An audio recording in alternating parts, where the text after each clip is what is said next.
अस्सलाम वालेकुम स्टूडेंट्स, आज हम पढ़ने जा रहे हैं लेक्चर नंबर 32 और हम एक नया चैप्टर स्टार्ट कर रहे हैं जो है fluid dynamics.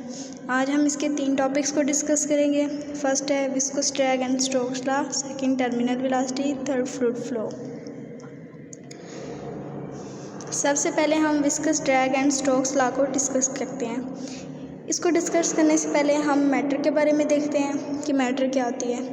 Anything that can occupy a space and having a mass is called matter. There are 2 types of matter. One is solid and one is fluid. The matter that can flow is called fluid and the matter that cannot flow is called solid.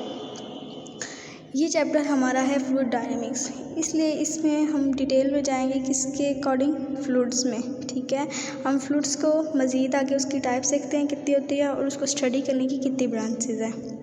अब हम देखें fluids की type, तो हमारे पास 2 types हैं, एक है gas, एक है liquid. Gas can also flow, that why is called fluid. So liquid can also flow, that's why is called fluids. There are 2 branches to study the fluid. The study of fluid at rest is called fluid static and study of fluid in motion is called fluid dynamics. अब हम एक term देखते हैं, viscosity. Viscosity is the frictional effect between different layer of flowing fluid. Viscosity की term को समझने के लिए हमें सबसे पहले अपनी जो लिक्विड है उसको इमेजिन करना होगा कि वो लेयर्स में मौजूद है और उन लेयर्स के दरमियान जो फ्रिक्शन है उस टर्म को हम क्या कहते हैं, उसकी विस्कोसिटी कहते हैं। अब हम कंसीडर करते हैं कि हमारा जो लिक्विड है वो लेयर्स में मौजूद है। हम सपोज कर लेते हैं 1 2 3 4 लेयर्स में है। ठीक हो गया, इसकी टॉप लेयर है, ये इसकी बॉटम लेयर है, इसकी टोटल लेंथ L है and total area capital A है। अगर हम इसकी फर्स्ट लेयर पे टेंजेंशियल फोर्स अप्लाई करते हैं तो ये वेलोसिटी v के साथ मूव करना स्टार्ट कर देता है। अब देखें फर्स्ट लेयर जो है वो थोड़ा आगे की तरफ मूव की, इसी तरह उससे नीचे वाली जितनी लेयर्स थी उन्होंने भी आगे की तरफ मूव किया, लेकिन देखें जो बॉटम लेयर थी उस पर इतना ख़ास इफ़ेक्ट नहीं पड़ा। क्यों नहीं पड़ा? जैसे जैसे डेप्थ इंक्रीज़ होती जाएगी इसी तरह हमारे पास जो डेप्थ में हमारे पास लेयर मौजूद होगी उस पर फोर्स का इफ़ेक्ट क्या होगा, कम होगा। इसी चीज़ों को देखते हुए हम 2 किस्म की इक्वेशंस लिख सकते हैं जो हम देखते हैं नेक्स्ट पेज पे। फोर्स हमारे पास डायरेक्टली प्रोपोर्शनल है एरिया के, जितना ज़्यादा एरिया होगा उतनी ज़्यादा फोर्स की ज़रूरत होगी। इसी तरह फोर्स प्रोपोर्शनल है वेलोसिटी पर लेंथ। ठीक हो गया, इसको हम नाम दे देते हैं इक्वेशन नंबर 1 का, इसे इक्वेशन नंबर 2 का। जब हम दोनों को कंबाइन करेंगे तो हमारे पास F प्रोपोर्शनल आ जाएगी A/L. अब देखिए प्रोपोर्शनैलिटी साइन आ गया। इस प्रोपोर्शनैलिटी साइन को ख़त्म करने के लिए हमें कोई ना कोई कांस्टेंट लगाना पड़ेगा। To remove proportionality since we put some constant F equals eta A/L. तो हम यहाँ भी प्रोपोर्शनैलिटी साइन को ख़त्म करने के लिए टर्म ईटा लगाई। Eta is the coefficient of viscosity. Eta को हम ऐसे भी बोलते हैं कि is the coefficient of viscosity. अब ये हमारे पास एक फोर्स का रिलेशन आ गया, F इक्वल्स ईटा A/L. अब अगर हम ईटा की यूनिट्स निकालना चाहें तो ईटा को हम इस साइड पे रखें, L इधर डिवाइड हो रहा है, F के साथ क्या हो जाएगा, मल्टीप्लाई हो जाएगा, और A भी ईटा के साथ मल्टीप्लाई हो रहा है तो इधर क्या हो जाएगा, डिवाइड हो जाएगा। तो हमारे पास ईटा इक्वल FL/AB आ जाएगा।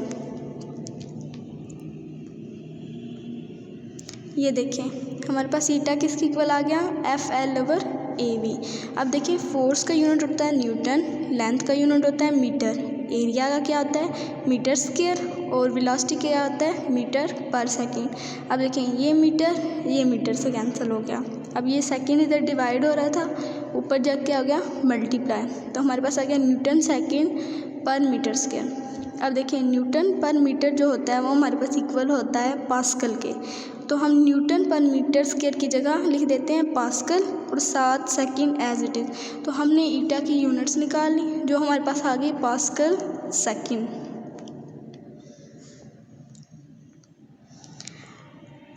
विस्कोसिटी हमारे पास गैस में भी होती है और लिक्विड में भी होती है। क्यों होती है? क्योंकि ये दोनों क्या है, फ्लूइड है। अब देखिए गैसेस में विस्कोसिटी होती है ड्यू टू डिफ्यूजन और लिक्विड्स में विस्कोसिटी होती है ड्यू टू कोहेसिव फोर्सेस। अब इसी टॉपिक के अंदर हम एक न्यू टर्म को भी देखेंगे जो है drag force. Drag force, every material which passes through a viscous medium it will suffer a force which is called a drag force। जब कोई भी मटेरियल विस्कस मीडियम से पास करेगा तो वो अपने ऊपर एक फोर्स को फील करेगा जो क्या होगी, ड्रैग फोर्स होगी। अब देखें, आप एक चलती हुई गाड़ी में बैठे हुए हैं और आप अपना हाथ जो है उसकी विंडो से बाहर निकालते हैं, ठीक हो गया। तो आप अपने फील करते हैं कि आपके बाजू के ऊपर या हाथ के ऊपर कोई प्रेशर लग रहा है, कोई फोर्स लग रही है अपोजिट।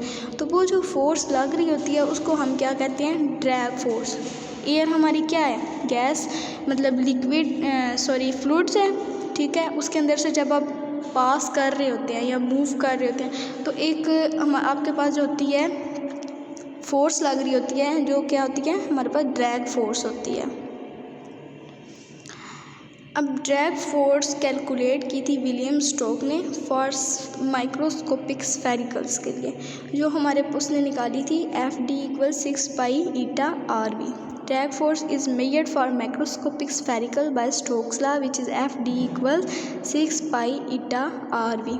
इस माइक्रोस्कोपिक स्फेरिकल की ड्रैग फोर्स है। जो स्फेरिकल है, जो स्फीयर है उसका रेडियस r है, वेलोसिटी v के साथ मूव कर रहा है, तो उसके ऊपर इतनी ड्रैग फोर्स लग रही है। जिस तरह हमारे पास मटेरियल की शेप चेंज होती जाएगी इसी तरह हर शेप की ड्रैग फोर्स भी चेंज होगी। अब हमारी नेक्स्ट टॉपिक है टर्मिनल वेलोसिटी। हमें जो रेन ड्रॉपलेट्स होते हैं या टीनी ड्रॉपलेट्स होते हैं वो एयर में सस्पेंडेड नज़र आते हैं, ठीक है। वो सस्पेंडेड क्यों नज़र आते हैं, किस वजह से नज़र आते हैं, वो हमारे पास है टर्मिनल वेलोसिटी। अब हम इसको डिटेल से पढ़ेंगे। टीनी ड्रॉपलेट जो होते हैं वो एयर में सस्पेंड किस तरह से करते हैं। Maximum velocity attend bye a freely falling droplet through a viscous medium under the action of gravity. Terminal velocity क्या है, जब जो हमारे पास ड्रॉपलेट होता है वो मैक्सिमम वेलोसिटी अटेन कर ले और मूव कर रहे और उसके ऊपर हमारे पास ड्रैग फोर्स और उसकी वेलोसिटी आपस में और उसका जो वेट है इक्वल हो जाए, तो उस कंडीशन में जो हमारे पास जो होता है ड्रॉपलेट सस्पेंड हो जाता है, ठीक है। हम आगे देखते हैं इसको। केस 1, ये देखें आप, एक ड्रॉपलेट है, ठीक है। ये इनिशियल पॉइंट पे अभी इसने मूव करना स्टार्ट नहीं किया, तो इसका वेट क्या कर रहा है, वर्टिकली डाउनवर्ड एक्ट कर रहा है, ठीक हो गया। और लेकिन क्योंकि इसने मूव करना स्टार्ट नहीं किया तो इसके ऊपर कोई ड्रैग फोर्स अप्लाई नहीं हो रही। तो हम न्यूटन सेकंड लॉ देखिए, F = किसके होता है, m में। तो यहाँ से हम नेट फोर्स लिख सकते हैं, mg डाउनवर्ड है, ड्रैग फोर्स अपवर्ड है FD। तो हमारे पास आ जाएगा mg - FD = ma। क्योंकि यहाँ पे कोई इस केस में कोई ड्रैग फोर्स नहीं लग रही तो FD को हम क्या लिख सकते हैं, 0। जब हम इस इक्वेशन में FD की जगह 0 रखेंगे तो हमारे पास आ जाएगा mg = ma। m से कैंसिल हो जाएगा और a किसके इक्वल आ जाएगा, g के इक्वल आ जाएगा। तो इसका क्या मतलब है कि जब हमारे पास कोई भी ड्रॉपलेट इनिशियल पॉइंट पे होगा, अभी उसने मतलब वेलोसिटी से मूव करना स्टार्ट नहीं किया होगा, तो उस पॉइंट पे उस टीनी ड्रॉपलेट की एक्सेलरेशन मैक्सिमम होगी और वो ग्रेविटेशनल एक्सेलरेशन के इक्वल होगी।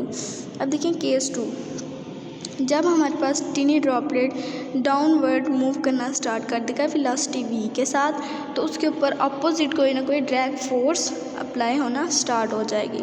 अब देखें, वेट वर्टिकली डाउनवर्ड है, ड्रैग फोर्स अपवर्ड है, तो देखें हम क्या लिखेंगे, mg - FD = ma, ठीक है। अब यहाँ पे देखें कोई ड्रैग फोर्स अप्लाई हो रही है, यहाँ पे हमारे पास कोई ड्रैग फोर्स नहीं थी जिसकी वजह से FD को हमने इधर क्या किया था, 0 कर दिया था। लेकिन हम इधर 0 नहीं कर सकते क्योंकि हमारे पास कोई किसी छोटी सी अमाउंट की हमारे पास ड्रैग फोर्स लग रही है।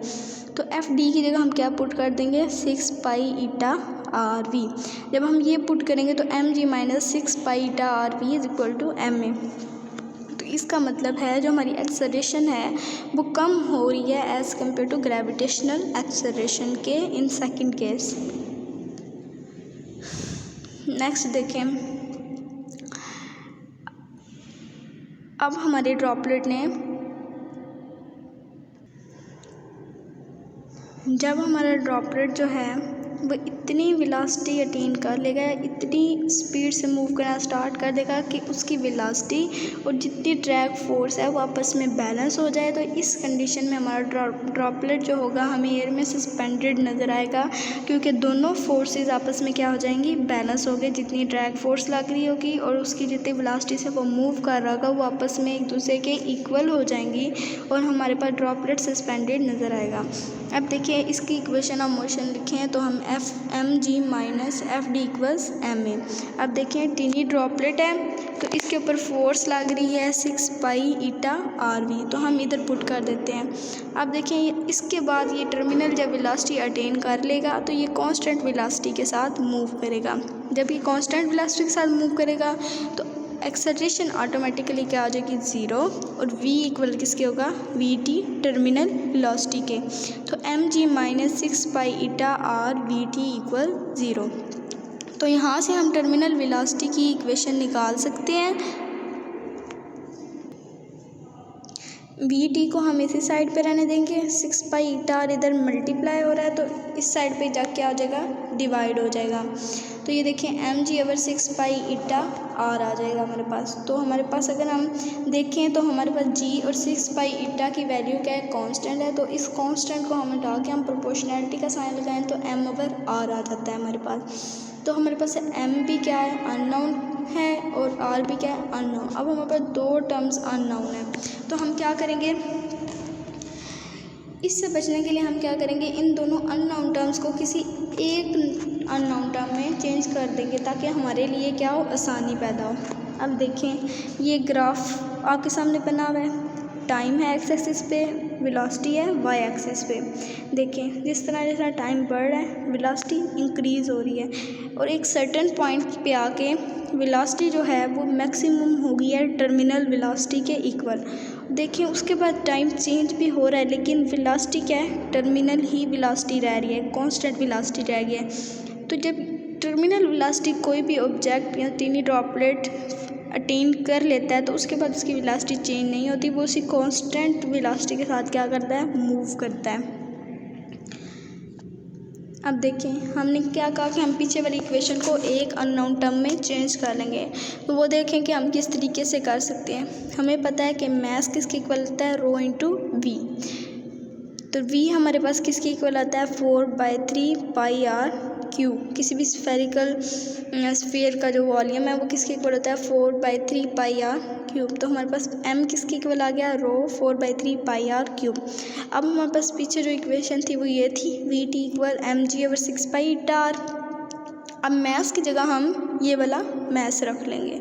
तो rho 4/3 pi R cube G over 6 pi eta R. ऊपर आर क्यूब है नीचे आर है, एक आर से कैंसिल हो जाएगा, ऊपर आर स्क्वायर जी, और देखें पाई ऊपर भी है पाई नीचे भी है, आपस में ये भी क्या हो जाएंगे, कैंसिल हो जाएंगे। तो जब हम इसको बाकी को सॉल्व करेंगे तो हमारे पास आ जाएगा रो 2g आर स्क्वायर ओवर 9 ईटा। अब देखें यहाँ पे रो 2g 9 ईटा ये टर्म्स क्या है, कांस्टेंट है, ठीक है। इसको हम प्रोपोर्शनैलिटी में चेंज कर लेंगे और हम साथ हमारे पास जो वेरिएबल है वो क्या है, आर स्क्वायर। तो टर्मिनल वेलोसिटी किसकी प्रोपोर्शनल आ गई, आर स्क्वायर के। नेक्स्ट टॉपिक है हमारा फ्लूइड फ्लो, कि फ्लूइड किस तरीके से फ़्लो करता है, ठीक है। फ्लूइड स्ट्रीमलाइन और लैमिनर फ़्लो है, और सेकंड हमारे पास टर्बुलेंट फ़्लो है। स्ट्रीमलाइन और लैमिनर फ़्लो से आपको नज़र आ रहा है कि एक ये स्मूथ किस्म का फ़्लो होता है और एक स्ट्रेट लाइन फ़्लो होता है, ठीक है, जिसके अंदर जो हमारे पास वाटर की लेयर्स होती हैं या लिक्विड की लेयर होती हैं वो एक दूसरे को क्रॉस नहीं करती, वो अपने अपने रास्ते में एक स्ट्रेट लाइन पाथ में क्या करती हैं, मूव करती हैं, एक दूसरे में इंटरमिक्स नहीं होती। The flow is said to be streamlined or laminar if every particle that passes a particular point moves along the exactly same path as followed by the particle which passed that point। अब देखें इसमें ये लिखा हुआ है कि एक path जिससे एक पॉइंट पहले गुजरा है तो उसके पीछे वाला जो पॉइंट है या कोई पार्टिकल है वो भी उसी पॉइंट में उसी डायरेक्शन में गुजरे और एक स्ट्रेट लाइन, एक स्ट्रेट चेन चलती रहे। जैसे देखें, फर्स्ट पार्टिकल इधर था, जिधर ये आपको कर्सर शो हो रहा है, वो इस जगह से आगे मूव कर गया। अब सपोज कर लें इस कर्सर के पीछे एक और कर्सर है, वो भी जब उस पॉइंट से मूव करेगा तो वो एक स्ट्रेट लाइन में मूव करते जाएंगे एक दूसरे के पीछे चेन में। तो इस तरह की मोशन को या फ्लो को हम क्या कहते हैं, स्ट्रीमलाइन और लैमिनर फ्लो। और दूसरे वर्ड्स में हम क्या देते हैं, steady and regular flow is also called streamline और लैमिनर फ्लो। नेक्स्ट है हमारे पास टर्बुलेंट फ्लो। द इरेगुलर और unsteady flow of fluid is called turbulent flow.